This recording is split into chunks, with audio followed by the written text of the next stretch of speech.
Hey guys, Joey here, Joe's RV Tech DIY. Just got done doing the power jack leg swap out on the ground control 3.0 for a Lippert.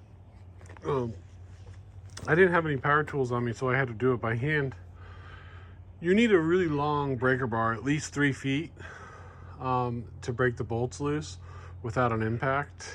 And it's each bolt is really tight, you guys. Like, these are torqued down to specs, just so you know. So like, you're not going to probably be able to do it with just a 1/2 inch standard ratchet in your socket. They're 3/4 inch bolts and nuts. So get yourself a really long breaker bar when you're doing it, and make sure you mark which bolt holes you're using and then match it all up. So down here, I'm going to show you guys. We'll get down here. You can see very well. 3 on the left with 1 gap in between each one. And on the right, all 3 in a row.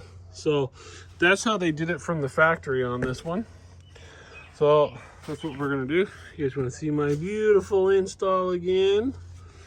So it's pretty easy to do. You wanna make sure all the power's off and unhook your wires here and here.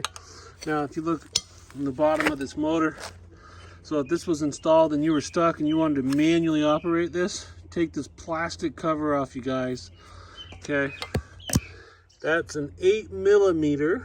So if you put an extension and a drive into your drill, you can run it up and down with an 8mm socket and extension. So that's a little RV technician secret there. So be mindful, it's dangerous. Make sure everything's blocked off. You don't want it to roll or move into you. You can get hurt real bad working on these jack systems. So you guys to keep that in mind. This is for informational purposes only. So till next time, safe travels. We'll see you in the next video. And I look forward to hearing you guys' comments on the video. Sorry, it's been a long day today. Have a good one.